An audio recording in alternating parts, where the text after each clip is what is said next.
All right, so welcome again, everyone, to our seminar, our Living Through a Financial Crisis seminar. These are our first online seminars we have done. I am Brian Peller. I am one of the financial counselors here at Atlantic Financial Federal Credit Union. Joining me today is James Jimmy Dickerson, our Director of Member Experience.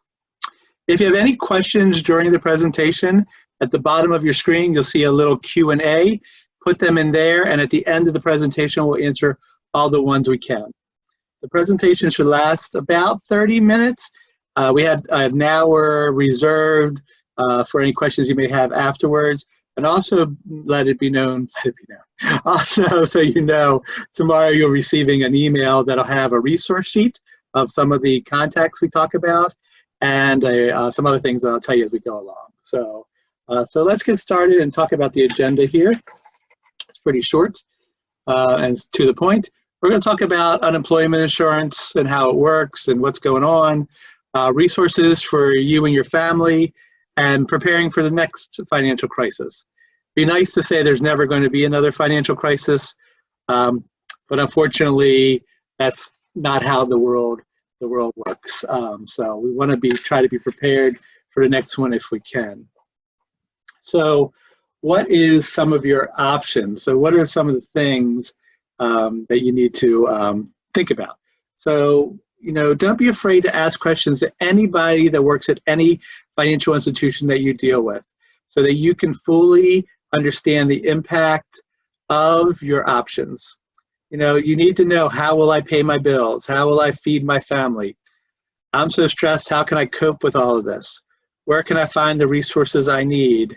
I need a better plan for the future. Where do I start? Those are all things that a lot of people are thinking about, even if they're not directly affected right now, but a lot of people are still worried that this might come to affect them down the road. So it's a very stressful time. It's very unique and unprecedented at what we're going through. So hopefully you'll get some answers here, and we can start a conversation about what we need to do.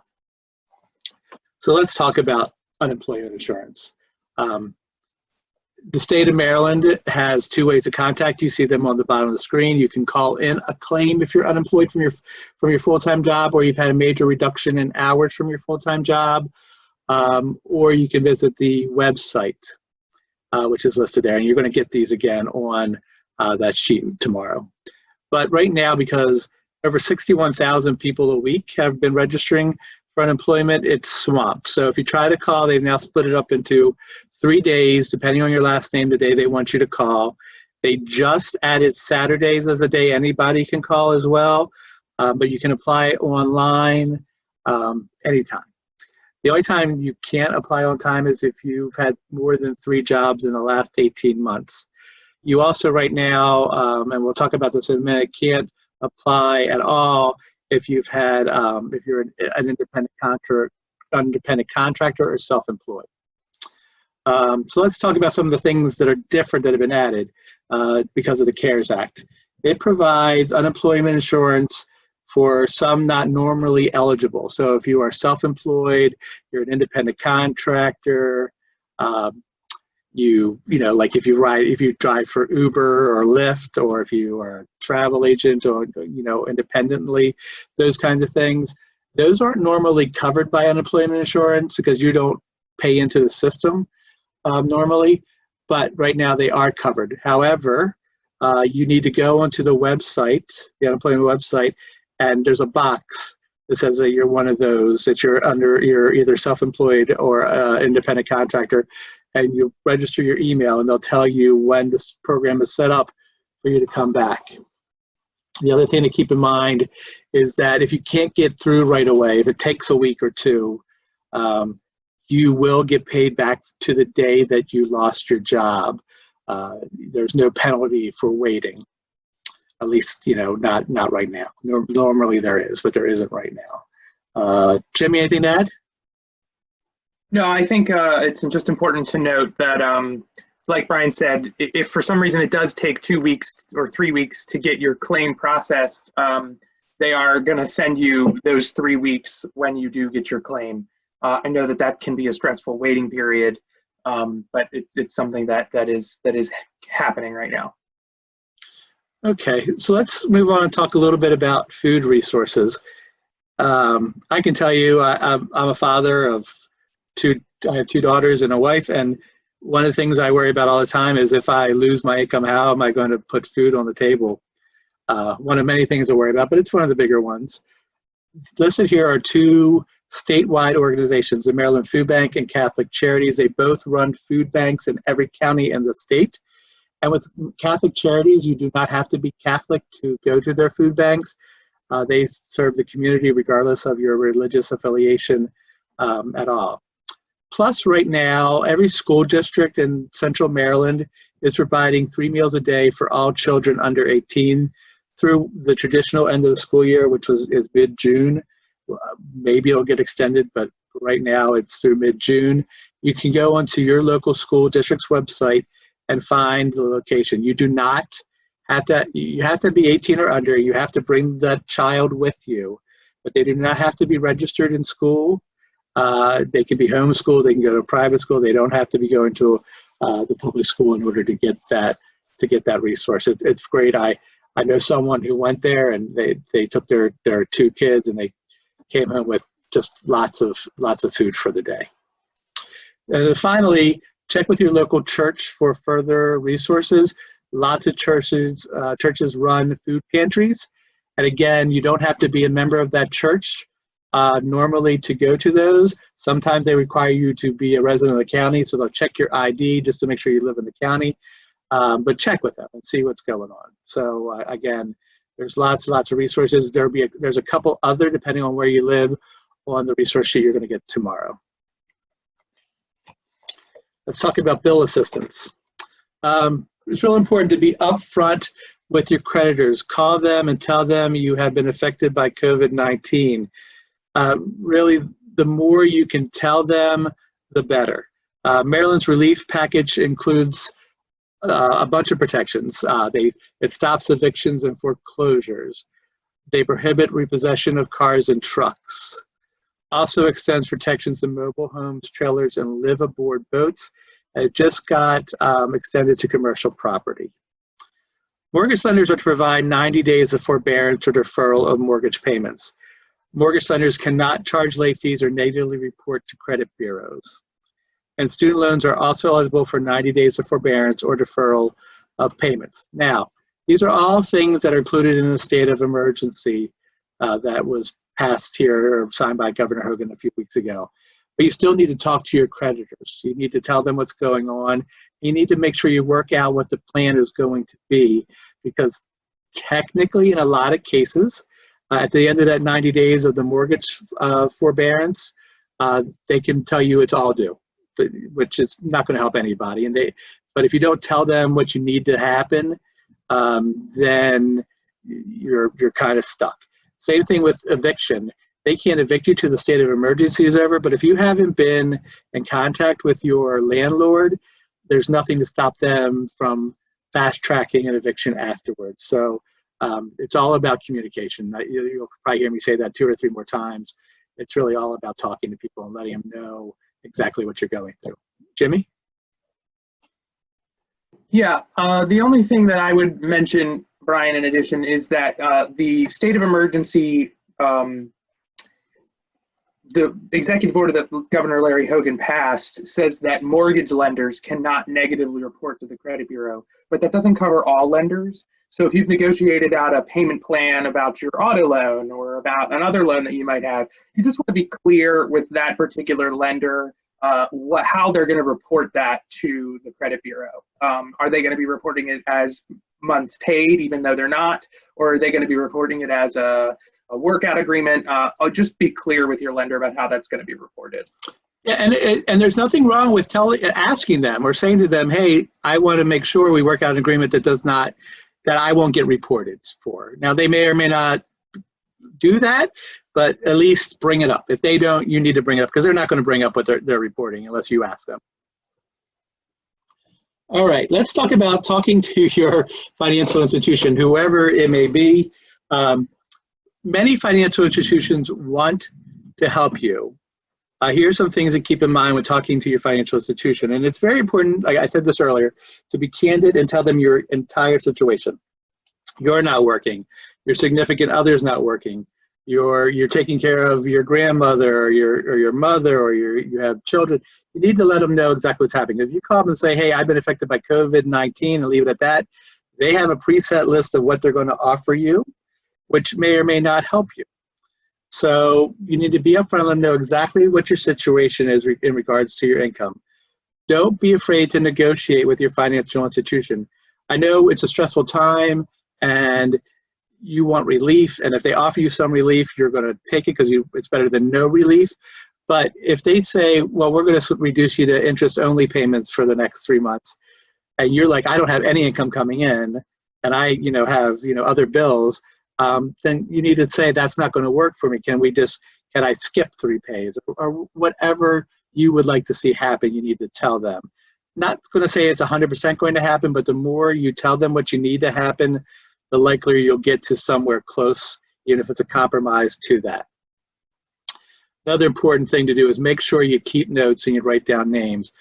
You work out an agreement with someone on the phone from whatever institution, and it doesn't get put into place, and then they're calling you, and you can't tell them who you talked to, then you're going to start all over, and now you may be reported late because there was nothing saved from that conversation. I wish it didn't happen, but it does happen, so it's very important with anyone you ever talk to about anything financial that you may keep track of notes, times, days, and who you talk to. And you may have to provide proof of your financial loss, a letter of termination, an email saying your hours are reduced, an email saying you're put on furlough, whatever it may be. Even if it's a note from your boss, keep it, make sure you save it. A lot of financial institutions are not asking for that right now, but that doesn't mean they're not going to in the future.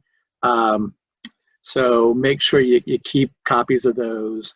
I'm an old guy, so I like to print out things and put them in files. I know you young whippersnappers like to keep your stuff electronically. Any way you want to do it, just make sure you keep it. Jimmy?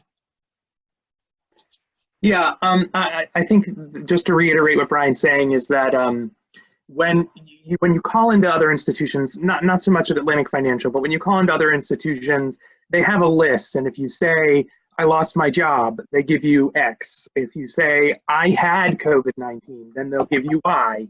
The more candid you can be with them about your individual situation, the more they're going to be able to offer you as far as assistance goes.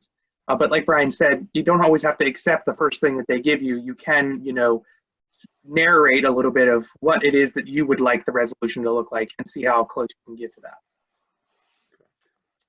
So let's talk about what we're doing here specifically at Atlantic Financial for our members. We have been very aggressive. Our leadership team, even when this first became an issue, before there was any state of emergencies or declarations from the governor or the White House, was very upfront with how we could support our members. So we have in place right now, these are the general things. We have skip a payment for up to 2 months without a fee. Skip a payment is a regular thing we offer that you can use usually for 1 month, and you pay a fee to do so, but right now the fee is being waived. Late fees are being waived, and you can do it up to 2 months. We just extended credit card skip a payment for 3 months. It's sometimes in what, it'd be great to do whatever we wanted to, but we have regulations we have to follow. So, we can work with you, but that's a standard. Also, let's say you're working with another financial institution and you can't get the help you need. We do offer emergency loans with no interest and no payment for 90 days and low interest rates. I believe they start as low as 4.99. You do have to be a member for 6 months for this. However, if you're not quite there 6 months and you're having an issue, we will still talk to you about it and see what we can do. But generally speaking, 6 months as a member. We're offering interest-only payments. So if nothing else works, you can just pay the interest. And then here at Atlantic Financial, we have loan officers and certified credit union financial counselors. There's 5 of us available to work on individual plans if you need that. Normally speaking, for the loans, when you talk to our lending department, they're going to give you all the help you need with that. But if you need something further, the financial counselors are also here to help you. Anything to add, Jimmy? The only thing I might add is that, you know, if even when you're talking to other creditors or when you're talking to Atlantic Financial, when you skip a loan payment, what happens is they take that loan payment and they put it on the end of your loan. So anything that you would have paid is now going to accrue interest for a month longer. So if it's within your ability to make an interest-only payment, I would encourage folks to take that route if it's available, just because it prevents you from paying more money over the next 5 years of your auto loan or over the next 20 years of your mortgage, or, you know, whatever the situation, whatever loan it is you're negotiating, you know, paying the interest will save you money over the long term. Now, if you can't pay the interest, there's no harm in just skipping that payment as long as you've negotiated that. But, you know, if you are able to make an interest-only payment, it might be beneficial in the long term to do so. Absolutely. Let's talk about preparing for the future. One of the biggest things I do as a financial counselor is we talk about budgeting. And you're going to get in the email tomorrow a budget that you can, a simple budget you can work on. Everyone needs a budget. You can't get to a better place without a plan. And the budget is the very first step. And it's got two columns on this budget. One side is for all your income you list in a month. The second side is for your bills. And at the end of the month, you subtract, you know, the money from the bills, and you either have more money, so you have a surplus, or you're in the hole and you're using credit cards or whatever to make it through the month, and you have what's known as a deficit. If you have a surplus, that's great. You can see the things there on the bottoms. You can put it into emergency savings. You can save for retirement. You can save for your children's education. All important things to save for. If you have a deficit, there's only two things you can do to fix a deficit, and that is increase your earnings or decrease your spending. And right now, the increasing earnings is a little harder, but you can start side jobs. You can, you know, get a part-time job. You can drive for Uber maybe when it's a little safer, deliver food, whatever. There's all kinds of things you can do. Or you can decrease spending. And that's why the budget is important, because you'll see, and other times you'll be shocked. When I first did a budget, I was shocked to see that I spend close to $100 a week on lunches, when we used to go out to lunch all the time with my best friend at work. And, you know, so now I'm cutting back and I'm only trying to eat out. Well, now I'm eating at home every day, but trying to cut it back to 1 day a week. You know, don't cut out something you like to do and socialize with. Like, cut back. A lot of people find out they spend hundreds of dollars a month at those fancy coffee places, or as Jimmy would say, Dunkin' Donuts. So there are things you can do to try to get your budget in balance. And when you can't, that's when you talk to a financial counselor, either someone at the credit union, or I'm going to give you another resource in just a minute. So at a credit union, we are all into improving the financial condition of the communities we serve.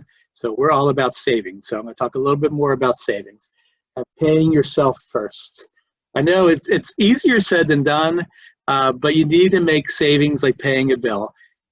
I know if you have $600 you get a week and you have $590 in bill, that sounds impossible, but you got to make it like a bill. Even if it's $5 a pay or $10 a pay or $20 a pay, something should be automatically transferred from your checking to your savings account.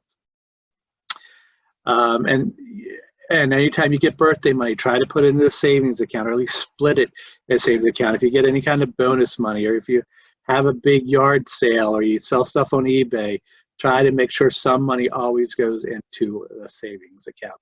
We're looking at trying to have 6 months worth of money in the bank or the credit union, your financial institution, but that's a goal.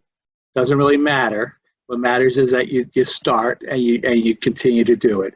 You know, I think the old saying is Rome wasn't built in a day, and neither will your savings account. But until you start, you're never going to get anywhere. And I'll tell you what, as a guy who likes to spend money, and I actually started this add and earn CD where I put money in it. It's for a 1-year term. I can't take the money out.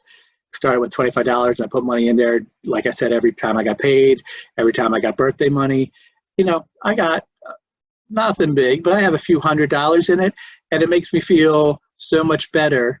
Not nearly what I need either, but at least it's a start, and it's something to be proud of and something to build upon. James? You covered everything, Brian. All right, so what is Coffee? So Coffee is our online knowledge of financial education. So there's online self-help tools and there's financial coaching. Resources are in English and Spanish, and there's a whole bunch of things available, which on the next slide I'll go over. So online, there's budgeting tools, there are videos, there are books and publications, there's webinar, podcasts, you name it. It's there to help you. I like the financial calculators a whole lot. They'll tell you all kinds of things, like how much a loan will cost you, how much savings will help you, all those kinds of things, and budgets and things like that. Plus, you can web chat with financial coaches. All this is free for our members. The coaches provide budget counseling, savings strategies, understanding credit reports, advice with your credit, advice on paying down debt, and housing counseling. They also will set up, if you're in dire straits, a debt management program where they take over the paying of your bills. That there is a fee for, but it's much less than it would be if you went to a for-profit company to do those kinds of things. So I really recommend, if you're a member of Atlantic Financial, that you take advantage of those. If you're a member of another financial institution, you can check with them to see if they have something similar available to you. The next slide just has the contact information for Coffee. Yeah, just one more thing to talk about Coffee really quick. No, it's okay. Is that it's 100% confidential. Our organization never knows that you've used the service. They never know what services you took from it. We do get a list of how many members are utilizing the service, but we don't get a list of members' names that are using it. Like Brian said, it is 100% free, and if you're not the web chat type, the counselors are also available by phone. True, yes, and right, we don't even know what people call out. We only get a list of numbers, so we know that this investment that the credit union is doing is being utilized. There's the access information. It will be on that resource page tomorrow, so you don't really need to write it down. It's also available through our website. There is a button about financial education on the top of the web screen. Unfortunately, if you're not a member at this time of the credit union, if you call, they're going to tell you to call back when you become a member. All right, any questions? Make sure you can put them in that Q&A box down below. Brian, we did get an emailed question before today's meeting, and the member wanted to stay anonymous. So the question that they had is, how can we reduce debt when our income has been reduced? Well, please chime in, Jimmy, but maybe right now you can't, and that's okay, right? I mean, right now we're going through unprecedented times. I hate to say it, it's a cliche now, but it is what it is. But you can at least work on a plan for the future, and you can work on a plan to try to reduce your payments right now. And then when your income comes back, then we can look, you can look at things like a debt consolidation or paying down higher debt with lower debt, or even a plan to start paying down little bills little by little, and then the bigger bills and so forth and so on. But I wouldn't be all that concerned with paying down debt if you have reduced income at this point. Yeah, I'd be inclined to agree. There are options available, like Brian mentioned, potentially refinancing debt. That can be difficult when income's been decreased. It's really, at this point, about talking to your creditor. Even when there's not a crisis like this going on, creditors still work with you if you're having financial difficulty, whether that be decreasing interest rates or decreasing payments or interest-only payments for a time period. It's all about that communication. But like Brian said, if you're being affected by COVID-19 right now, there's a lot more about how do we get through this period, and then once this period is over, then we can talk about how do we tackle the debt that we have accrued throughout prior to this situation. So that was a great question that we got. I'm really glad that we got to answer it. But I really encourage you guys down at the bottom of your screens, if you're on your phones, I think you have to click on your screen and then click the Q&A feature to just submit any questions that you guys have. We will answer them here live for you guys. We'll give you just a moment or so to do that.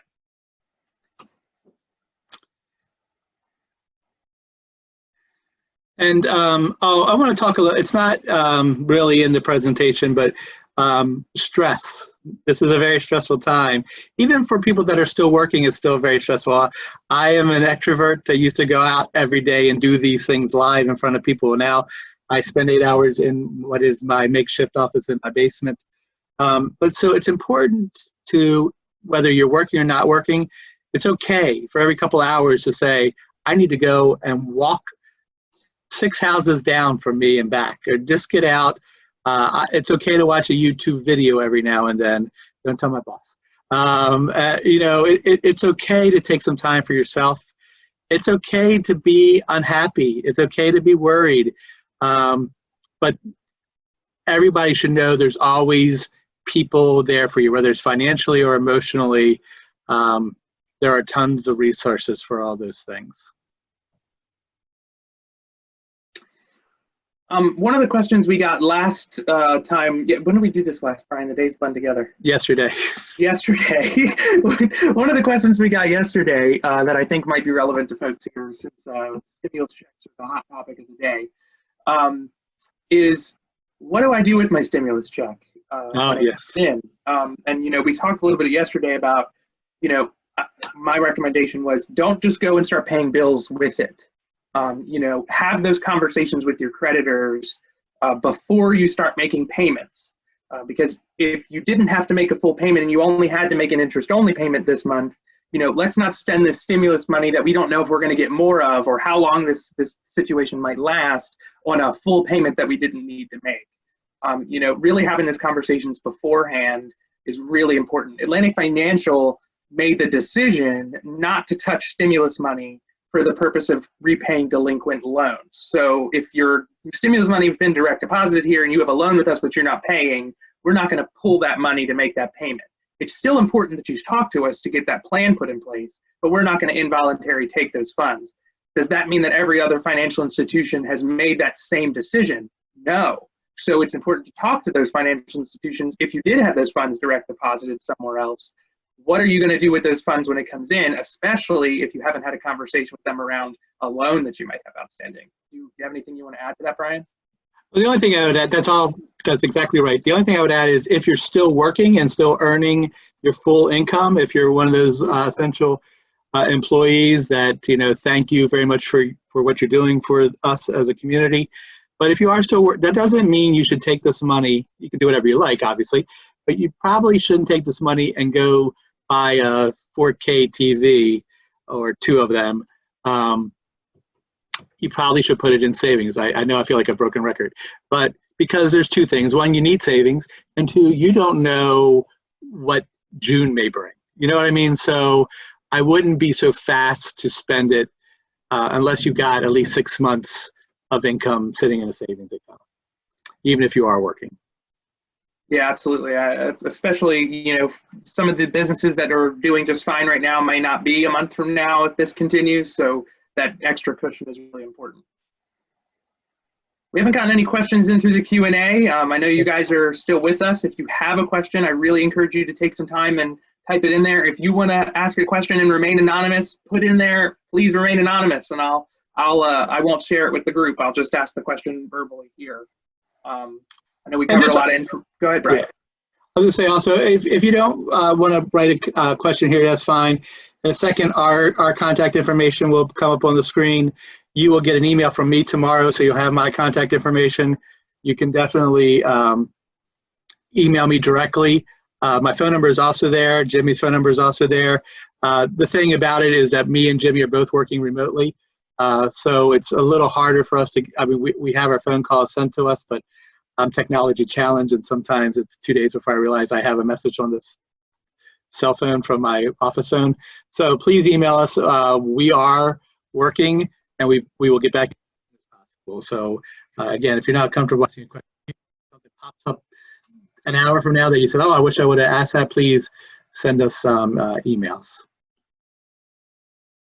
Plus, it keeps me off the phone center calls, so that's an added bonus for me. It's very true. Oh, hold on, I'm seeing something in the chat.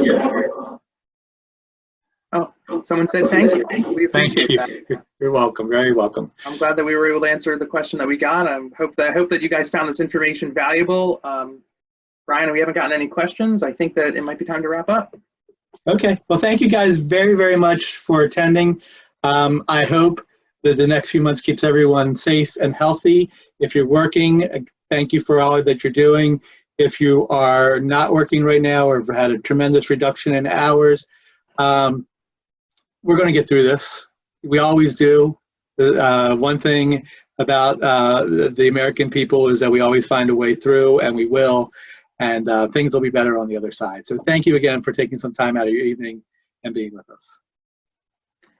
And just to reiterate what Brian just said, Atlantic Financial is here for you. Anything that we can do to support, please reach out to us anytime. And thank you guys so much for joining us. Have a great night.